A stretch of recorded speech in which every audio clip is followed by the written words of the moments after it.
Everyone, welcome back to our channel Trade With Books. आज हम सीखेंगे गैप्स के बारे में। गैप्स जो प्राइस एक्शन में फॉर्म होते हैं, गैप अप और गैप डाउन। कौन कौन से गैप्स आप देखते हैं? जनरली ये चार टाइप के होते हैं: common area gap, break away gaps, run away gaps जिनमें एक मेजरिंग रूल भी है कि आप कैसे प्रिडिक्ट कर सकते हो कि कितना लंबा मूव होने वाला है, और एग्जॉक्शन गैप। इसके बाद एक रिवर्सल पैटर्न देखेंगे जो कि गैप से फॉर्म होता है, द आइलैंड रिवर्सल। ये गैप वाला वीडियो हम बना रहे हैं हमारे एक सब्सक्राइबर के रिक्वेस्ट पे, जिन्होंने कहा था कि सिग्निफिकेंस ऑफ गैप अप के बारे में बताइए। इन्होंने कहा था कि बुक भी सजेस्ट करें, तो बुक है technical analysis by J Murphy. इस बुक से हम ये सारा कुछ सीखेंगे। ये मेरे एक्सपीरियंस और इस बुक की लर्निंग है जो ये मैं सब कुछ ये बताने वाला हूँ। तो चलिए शुरू करते हैं। पहला जो गैप होता है उससे द कॉमन या एरिया गैप, उससे पहले जान लेते हैं कि गैप्स होते क्या हैं। तो गैप्स फ्रेंड्स, गैप डाउन और गैप अप में आप देखेंगे कि जब बीच में एक वैक्यूम क्रिएटेड हो जाए दो कैंडल्स के। अब आप ये डेली कैंडल भी हो सकता है, वीकली कैंडल भी हो सकता है, मंथली कैंडल में बहुत ही रेयर होता है कि कोई गैप दिखे। पर डेली कैंडल्स में तो जनरली बहुत सारे स्टॉक्स में गैप मिल जाता है। जनरली जिन स्टॉक्स में वॉल्यूम कम होता है, एक्टिविटी कम होती है, वहाँ पे ज़्यादा गैप्स होते हैं, क्योंकि लोग कम है तो मैनिपुलेशन ज़्यादा है। आप प्राइस को मैनिपुलेट भी कर सकते हैं, और अगर थोड़ा ज़्यादा बाइंग का इंटरेस्ट आया तो सेलर्स है नहीं, क्योंकि ज़्यादा वॉल्यूम है नहीं, तो एक बड़ा गैप क्रिएट हो जाता है। जो स्टॉक्स ज़्यादा एक्टिव हैं, जैसे निफ्टी 50 के स्टॉक्स हैं, उनमें gap up gap down rarely दिखते हैं। तो यहाँ पे गैप अप क्या होता है? गैप अप होता है कि जब आपके दिन का जो लो प्राइस है वो पिछले दिन के हाई प्राइस से ऊपर है, बीच में एक प्राइस में गैप है, कोई खरीदने बेचने वाला नहीं है, कोई शेयर में एक्सचेंज नहीं हो रहा है हैंड्स का, तो वहाँ पे एक गैप गैप फॉर्म होता है। अब सबसे मोस्ट कॉमन सुपरस्टिशन क्या है? अंधविश्वास कि एक गैप मस्ट बी क्लोज्ड। जो गैप है वो क्लोज होगा ही, मतलब अगर यहाँ एक गैप बन गया तो लोग धारणा बना लेते हैं कि ये वापस जाएगा प्राइस और जिसको क्लोज करेगा ही। ये हमेशा सही नहीं होता फ्रेंड्स। हो सकता है कि ये गैप क्लोज होने में 2 से 3 साल, 4 साल, 5 साल भी लग जाए, या कभी ना क्लोज हो। आप इस बेसिस पे ट्रेड नहीं कर सकते कि ये गैप क्लोज होगा ही। हाँ, ये रेजिस्टेंस और सपोर्ट का काम जरूर करता है, लेकिन हमेशा ये क्लोज हो, ये गलत धारणा है। आपको दिखाता हूँ मैं, टाटा मोटर का ये चार्ट है। टाटा मोटर में ये जो गैप है ये अभी तक क्लोज नहीं हुआ है। तो ऐसे ही आप ये धारणा छोड़ दीजिए कि अब जो गैप है वो क्लोज होगा ही। तो चलते हैं हमारे पहले गैप की तरफ, जो कि है कॉमन या एरिया गैप। ये क्या होता है? तो फ्रेंड्स, आप ये तो जानते होंगे कि बहुत सारी consolidation pattern, price congestion pattern, जहाँ पे प्राइस कंजेस्ट हो जाता है, एक एरिया में सिमट जाता है, सिकुड़ जाता है, वॉल्यूम कम होते जाता है, और प्राइस एक छोटे से रेंज में, वॉलेटिलिटी कंप्रेशन पैटर्न बोलते हैं, वीसीपी पैटर्न। वॉलेटिलिटी कंप्रेस हो जाती है। जो वॉलेटिलिटी पहले बहुत ज़्यादा थी वो अब छोटी होते जा रही है, तो उसको से एक एरिया फॉर्म हो जाता है। जैसे कि आप यहाँ देख सकते हैं, इसका अलग अलग नाम होते हैं: falling wedge, bullish rectangle, bullish pennant, flag pattern, rectangle pattern, या triangle pattern, symmetrical triangle, ascending triangle. ये अलग वीडियो में देखेंगे, लेकिन ये जो पैटर्न्स होते हैं, इन पैटर्न्स के अंदर जो गैप्स फॉर्म होते हैं उनको कहते हैं कॉमन या एरिया गैप। तो ये जनरली रिवर्सल या कंसोलिडेशन पैटर्न में बनते हैं। तो ज़्यादातर ट्राइंगल और रेक्टेंगुलर पैटर्न में देखने को मिलता है। यहाँ पे देखो, एक रेक्टेंगुलर पैटर्न दिख रहा है आपको। इस रेक्टेंगुलर पैटर्न में ये जो गैप है, इसी को कहते हैं एरिया गैप। क्या होता है? प्राइस जो है ऊपर और नीचे के लेवल पे जल्दी से जल्दी पहुँचने की कोशिश करता है, क्योंकि यहीं पे सेलर्स इंटरेस्टेड है और नीचे के लेवल पे बायर इंटरेस्टेड है। बीच के लेवल पे ज़्यादा लोग इंटरेस्टेड नहीं है। तो जल्दी से जल्दी प्राइस ऊपर जाएगा तभी शेयर्स का एक्सचेंज होगा, तभी एक एक्सचेंज होगा, तभी एक यहाँ पे एक ट्रेड हो पाएगा। इसलिए प्राइस जल्दी से ऊपर जाता है और यहाँ पे आके फिर से रिजेक्ट हो गया। तो ये जो बीच में जो गैप्स हैं, इनको कहते हैं एरिया गैप। इनका कोई सिग्निफिकेंस नहीं है अगर आप बात करें कि कैसे हम यहाँ पे ट्रेड ले सकते हैं। तो इसका एक एग्जांपल लेते हैं। ये देखिए, टाटा मोटर का जो ये जो पैटर्न बना था, ये 26 अक्टूबर 2021, अक्टूबर 2021 से लेके अप्रैल 2023 तक ये ट्रायंगुलर पैटर्न के अंदर प्राइस फंसा हुआ था। यहाँ देखो, जब भी ये नीचे के लेवल पे प्राइस आ रहा है, इसमें बाइंग आ रही है और ऊपर से सेलिंग आ रही है। इसको बोलते हैं ट्रायंगुलर पैटर्न। यहाँ पे आप देखोगे वॉल्यूम एक्टिविटी कम होते जा रही है और प्राइस एक ट्रायंगुलर के फॉर्म में सिकुड़ रहा है। तो इसके अंदर में आप देखोगे कि यहाँ पे गैप्स फॉर्म हो रहे हैं। जहाँ पे भी ये गैप्स फॉर्म हो रहे हैं, इनको कहते हैं एरिया गैप। अब इस गैप का कोई मीनिंग नहीं है।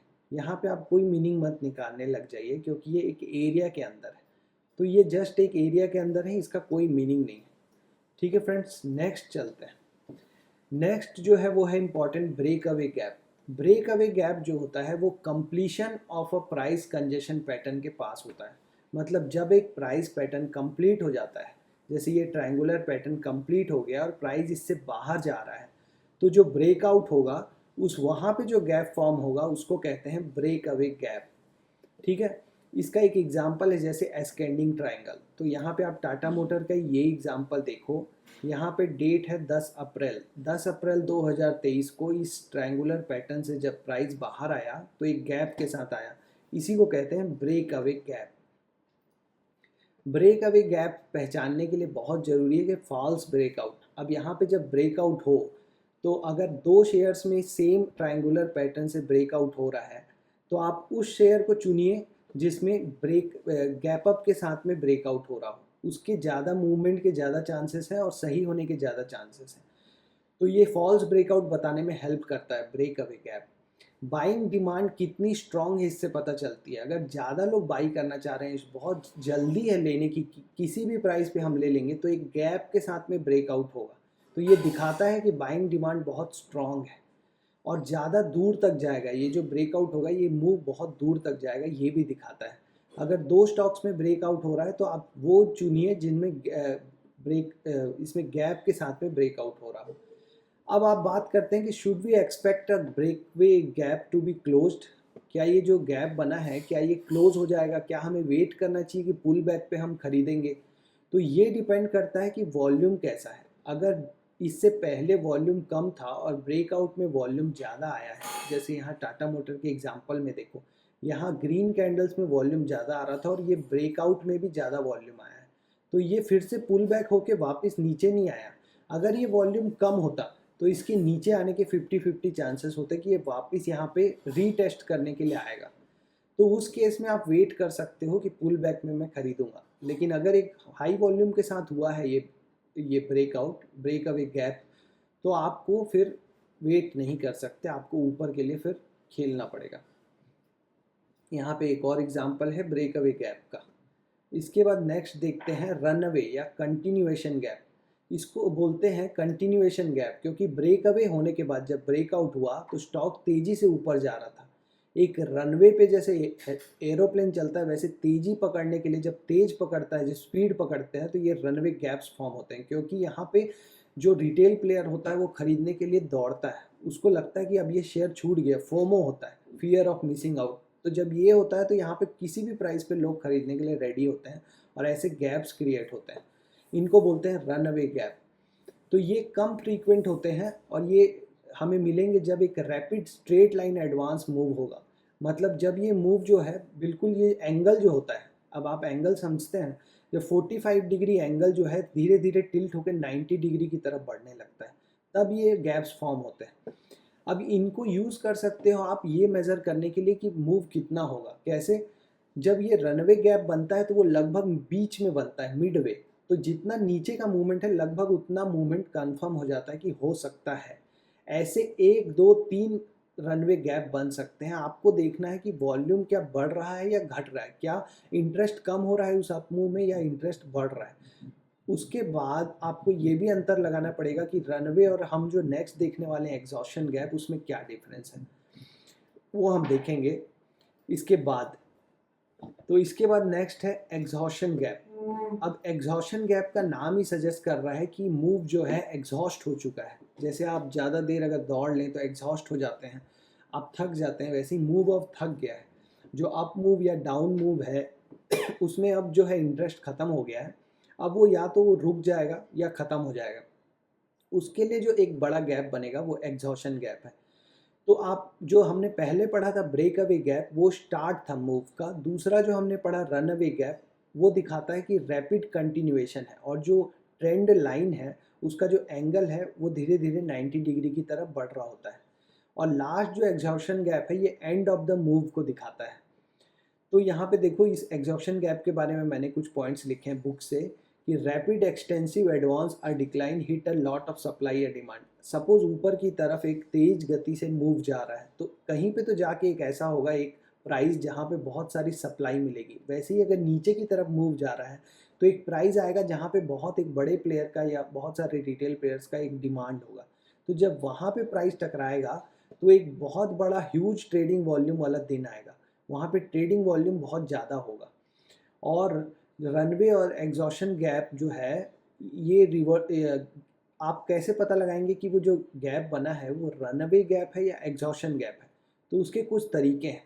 एग्जॉशन गैप जो होता है वो जनरली एक रिवर्सल डे होता है, मतलब उस दिन जब प्राइस जब आपका ओपन हुआ तो गैप के साथ ओपन हुआ, लेकिन जब दिन क्लोज होगा तो आपको पता चल जाएगा कि ये दिन रिवर्स हुआ है, निगेटिव हुआ है, सेलर्स ने जाके यहाँ पे पुश किया है, या तो प्राइस अगर नीचे जा रहा था और गैप हुआ है तो बायर्स ने उठाया है। ये हम देखते हैं यहाँ पे टाटा मोटर्स के एग्जाम्पल में।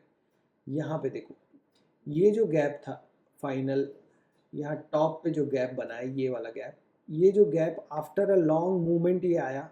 यहाँ पे एक वॉल्यूम देखो, ये पहले के वॉल्यूम से बहुत ज़्यादा वॉल्यूम है। उसके बाद यहाँ प्राइस देखो कैसे रिजेक्ट होके ये टॉप में ये पूरी वीक बन गई है। यहाँ से एक टूल यूज़ करते हैं, ये जो पूरा एक जो लंबा सा जो ये सेलिंग प्रेशर आया है ये दिखाता है कि यहाँ से सेलर ने पुश करके प्राइस को नीचे ले आया। तो देखिए आप ये कितना बड़ा एक सेलिंग जोन बन गया है कि बार बार प्राइस यहाँ से रिजेक्ट हो रहा है। तो ये होता है आपको पहचानने का तरीका कि ये है exhaustion gap. Run away gap होता तो यहाँ पे प्राइस यहाँ पे क्लोज भी नहीं करता, इस गैप को जल्दी से क्लोज नहीं होता है रन अवे गैप। जब ये यहाँ पे देखिए एक और एग्जॉशन गैप है, क्योंकि यहाँ पे भी प्राइस रिजेक्ट हुआ है और ये गैप क्लोज हो गया है। ये पहचान है एग्जॉशन गैप की।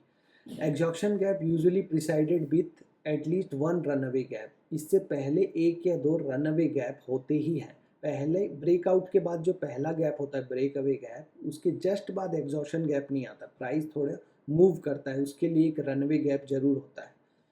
तो first gap in rapid advance और decline is a continuation gap. पहला जो गैप होगा रैपिड एडवांस में वो हमेशा एक कंटिन्यूएशन गैप होगा, लेकिन उसके बाद जो भी गैप्स बनेंगे आपको उनको क्रिटिकली देखना पड़ेगा कि क्या वो रनवे गैप है या फिर वो एग्जॉशन गैप है, क्या मूव जो है अब एग्जॉस्ट हो रहा है, ख़त्म हो रहा है।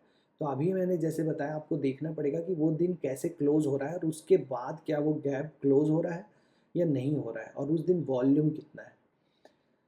So should be seen as a stop of the move not the end. तो ये जो एग्जॉशन गैप होते हैं इसको ऐसे देखना चाहिए कि यहाँ पे मूव खत्म हो रहा है, ऐसे नहीं देखना है, यहाँ पे मूव जस्ट एक हॉल्ट हुआ है। अब ये जो टाटा मोटर का चार्ट है जो अभी है, ये आप ये नहीं सोच सकते कि ये मूव खत्म हो गया, हो सकता है यहाँ पे प्राइस कंजेस्ट हो और फिर से ऊपर की तरफ एक ब्रेकआउट दे दे। आपको वेट करना पड़ेगा ब्रेकआउट या ब्रेकडाउन का। आपको मैं पहले का एग्जाम्पल दिखाता हूँ टाटा मोटर का ही, कि जब ये सेम एग्जॉशन गैप बना था और प्राइस कैसे रुक गया था। ये देखो यहाँ पे प्राइस एक हॉल्ट हो गया था इस गैप के बाद, लेकिन ये पूरे रेंज में यहाँ पे फिर से अक्यूमुलेशन हुआ और फिर से ऊपर की तरफ ब्रेकआउट हुआ। तो आपको वेट करके देखना है कि प्राइस क्या कर रहा है। तो हमने अभी तक देखा ब्रेकअवे गैप, रनवे गैप और एग्जॉशन गैप। अब इन गैप से बनने वाला एक रिवर्सल पैटर्न देखते हैं जिसको बोलते हैं आइलैंड रिवर्सल पैटर्न। जब आपका एक कुछ कैंडल्स मिल के एक आइलैंड का शेप बना ले, आइलैंड मतलब सी के बीच में एक ऐसा एरिया जिसके चारों तरफ पानी हो, उसको कहते हैं आइलैंड।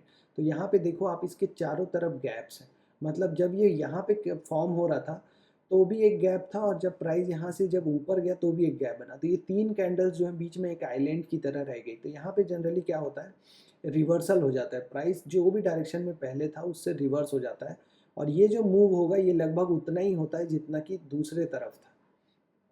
ये आप यहाँ भी देख सकते हैं, ये कैंडल्स के फॉर्म में है, तो यहाँ आप स्टॉप लॉस लगा के ऊपर की तरफ ऑर्डर ले सकते हैं। ऐसा यहाँ पे इस पैटर्न में ट्रेड किया जाता है। आपको निफ्टी का एक एग्जांपल दिखाता हूँ फ्रेंड्स। निफ्टी में ये एक रिवर्सल पैटर्न बना था जब निफ्टी 19,450 के लेवल के पास था।